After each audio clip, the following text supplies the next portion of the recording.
মামি প্রথমে একটু বাধা দিলেও আমি মামির কোনো বাধা শুনলাম না। মামি কোনো উপায় না দেখে বাধ্য হয়ে রাজি হয়ে গেল ও চোখ বন্ধ করে দিল।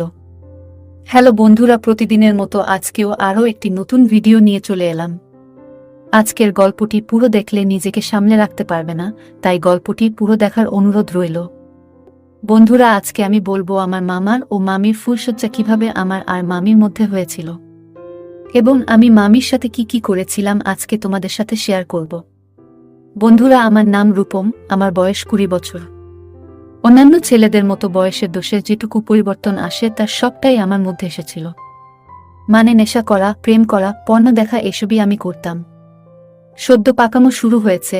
বাসের শেষের সিটে তখন আমাদের গভীর আড্ডা বসত, চলত গভীর আলোচনা। কি আলোচনা আশা করছি বুঝতেই পারছেন, তাও বলেই দিই, সদ্য সেক্স নিয়ে নতুন নতুন তথ্য জানা শুরু করেছি, এরকম একটা সময় চলছে তখন।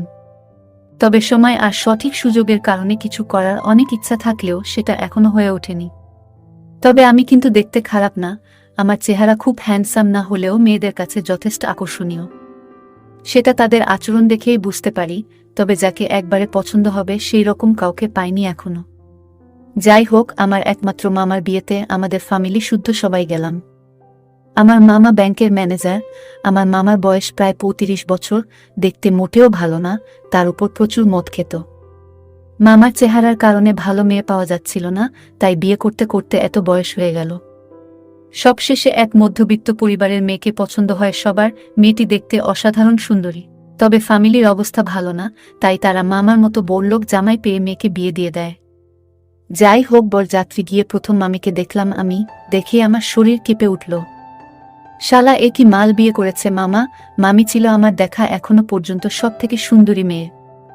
বয়সে মামার থেকে অনেকটাই ছোট, খুব বেশি হলে 25 বছর হবে। গায়ের রং ফর্সা, দুধে আলতা, নাক, চোখ, মুখ অসাধারণ এবং স্লিম ফিগার।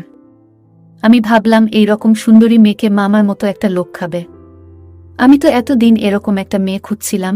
না না, এই মেয়েকে মামার আগে আমাকেই খেতে হবে, আর এমনভাবে খেতে হবে যাতে এ আমাকে ছাড়া আর কাউকে না দেয়। আমি মনে মনে প্ল্যান করতে শুরু করলাম কিভাবে কি করা যায়। পরের দিন মামি মামা বাড়িতে আসার পর আমি মামির সাথে একটু বেশি কথা বলা শুরু করলাম। মামিও বেশ হাসি খুশি, আমার সাথে খুব তাড়াতাড়ি ভালো ভাব হয়ে গেল। মামি মাঝে মাঝেই আমায় ডাকতে লাগলো। সম্পর্কে আমার মামি হওয়ায় আর আমার থেকে বয়সে বড় হওয়ায় কেউ কোনো রকম সন্দেহ করল না আমার সাথে বেশি ভাব হওয়া নিয়ে। বরং মামা আমায় নিজে বলল যে তোর মামির কি লাগে না লাগে তার দেখার ভার তোকে দিলাম। আমার আসল খেলা শুরু হলো বউ ভাতের দিন। মামা আমার থেকে বয়সে অনেক বড় হলেও বন্ধুর মতোই সম্পর্ক ছিল। আমি তাই একটা হার্ড ড্রিঙ্কস এনে মামাকে বললাম, মামা আজ একটু না খেলে হয় এত আনন্দের দিন। মামা মদের প্রতি এমনিতেই দুর্বল, তাই বেশি না করতে পারল না। আমি বললাম, একটু রাত হলে তুমি খেয়ে নিও, দেখবে জোশ পাবে। বিয়ে বাড়ির সব অনুষ্ঠান চলতে লাগলো, এর মধ্যে আমি ঘুমের ওষুধ জোগাড় করে এনেছিলাম। ঠিক 11টা নাগাদ মামাকে নিয়ে ছাদে গিয়ে নিজে হাতে ড্রিঙ্ক তৈরি করে দিলাম। বেশ কয়েক পেগ খাওয়ার পর মামার নেশা চড়ে গেল। আমি বুঝলাম কাজ হয়েছে। এদিকে বিয়ে বাড়ি প্রায় ফাঁকা হয়ে এসেছে, সবাই মামাকে ফুলশয্যার ঘরে যাওয়ার জন্য ডাকাডাকি করছে। আমি মামাকে সাথে নিয়ে শোবার ঘরের কাছে আসলাম। মহিলারা সবাই উপস্থিত থেকে মামাকে তার ঘরে ঢুকিয়ে দিল। আমি মামিকে বলে আসলাম, মামা একটু খেয়ে ফেলেছে, আজ কোনো অসুবিধা হলে আমায় ডেকো, আমি বাইরে শুচ্ছি। মামি হেসে মাথা নাড়ল। আমি আগেই মামার ঘরের দরজার ছিটকিনি একটু লুজ করে দিয়েছিলাম, যাতে বাইরে থেকে টান দিয়ে ধরলে খুলে যায়।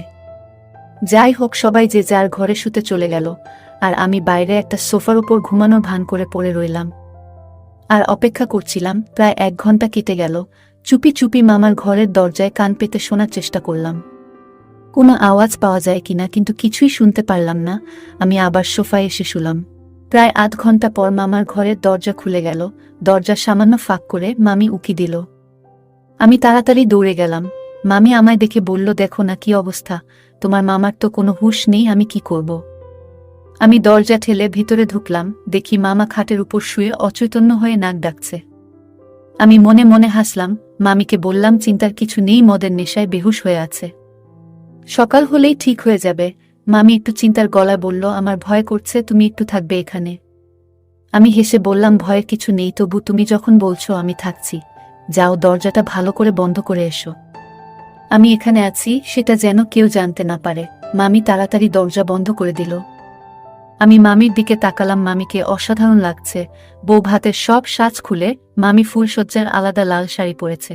আমি মামিকে বললাম, তোমার মন খুব খারাপ হয়ে গেছে না? মামি আমার দিকে তাকিয়ে বলল, কেন গো? এই যে আজ রাতটা বৃথা গেল। মামি একটু হেসে বলল, একটা সত্যি কথা বলবো, তোমায় খারাপ ভেবো না। আমাদের অবস্থা খারাপ, তাই তোমার মামার মতো এমন একটা লোকের সাথে আমায় বিয়ে করতে হয়েছে। তাই তোমার মামাকে নিয়ে আমার কোনো আগ্রহ নেই। আমি মামির কাছে এগিয়ে গিয়ে বললাম, সত্যি তোমার কপাল খারাপ। তোমার সাথে কিছু করার কোনো যোগ্যতা মামার নেই। মামি আমার দিকে তাকিয়ে বলল, আমায় তোমার মামার সাথে থাকতে হবে, এটা ভেবেই খারাপ লাগছে। মামিকে অসাধারণ সুন্দরী লাগছিল, মনে হচ্ছিল এখনই খেয়ে ফেলি। আমি মামির কাছে সরে এসে বললাম, তোমার মতো সুন্দরী কাউকে মামার নয়, আমার দরকার ছিল। মামি লজ্জা পেয়ে বলল, অসভ্য, আমি তোমার মামি হই? আমি বললাম, আমি তোমায় প্রথম দেখাতেই আমার বউ ছাড়া কিছু ভাবিনি গো। সম্পর্কে তুমি মামি হলেও মনের দিক থেকে তুমি আমার বউ। মামি বলল, ইসকি সব আজেবাজে বলছো তুমি? না গো, আমি সত্যি বলছি, তোমার মতো সুন্দরী মেয়ে আমি আজ পর্যন্ত দেখিনি। আমি মামির আরও কাছে সরে আসলাম। এবার মামি সরে গেল না, আমার গা ঘেঁষে দাঁড়িয়ে রইল। এই সুযোগে আমি মামিকে জড়িয়ে ধরলাম। এবার মামি আমাকে ধাক্কা দিয়ে ফেলে দিল। আমি উঠে দাঁড়িয়ে মামির সাথে খারাপ কাজ করা শুরু করলাম। মামি প্রথমে একটু বাধা দিলেও আমি মামির কোনো বাধা শুনলাম না। মামি কোনো উপায় না দেখে বাধ্য হয়ে রাজি হয়ে গেল। ও চোখ বন্ধ করে দিল। খাটের একপাশে মামা অচৈতন্য হয়ে পড়ে আছে, তার পাশে আমি আর মামি ফুলসজ্জা করছি। আমার খুব আনন্দ হচ্ছে। এদিকে মামা তখনও বেহুশ হয়ে পড়ে আছে। আমি জানি ও সকালের আগে উঠবে না। এভাবেই আমার মামার সোহাগ রাত শেষ পর্যন্ত আমার আর মামির সোহাগ রাতে পরিণত হয়। এরপর আরও 2 দিন কেটে গেল। মামা আজকে একটা অনুষ্ঠান বাড়িতে গেছে। মামি রান্না করে বাসনগুলো ধুতে বাড়ির কল তলায় গেছে, কিন্তু হঠাৎ স্লিপ খেয়ে পড়ে গেল। আমি গিয়ে আবার তুলে আনলাম। মামি বলল, কোমরে আর হাঁটুতে খুব ব্যথা। আমি বললাম, ওষুধ আনবো কি? মামি বলল, ওখানে মলম আছে, ওটা এনে দে। আমি এনে দিলাম। হাঁটুতে নিজেই লাগলো। এবার কোমরে লাগানোর চেষ্টা করতে লাগলো, কিন্তু কিছুতেই পারছে না। আমি মলম লাগিয়ে দিলাম। এরপর মামি বলল, উঠে বসবো, একটু ধরে দে। আমি ধরে দিলাম। রান্না করা ছিল, আমি সব বেড়ে দিয়ে খাওয়া দাওয়া করলাম। আমি বাসন ও ধুয়ে দিলাম। তারপর আমরা ঘরে গিয়ে মজা করতে শুরু করলাম। এভাবেই চলতে থাকলো আমার আর মামির সম্পর্ক। যাই হোক, আজকের ভিডিওটি এই পর্যন্ত। যদি আমাদের ভিডিওগুলি ভালো লাগে তাহলে লাইক, কমেন্ট এবং শেয়ার করুন। আর সবার আগে ভিডিও পেতে আমাদের চ্যানেলটাকে সাবস্ক্রাইব করুন এবং পাশে আসা বেল আইকনটি অল করে দিন। সবাইকে ধন্যবাদ। বন্ধুরা, তোমরা কোনো ধরনের ভিডিও দেখতে চাও আমাদের কমেন্টে জানিয়ে দাও। তোমাদের পছন্দ মতো ভিডিও নিয়ে আসব। সবাইকে ধন্যবাদ।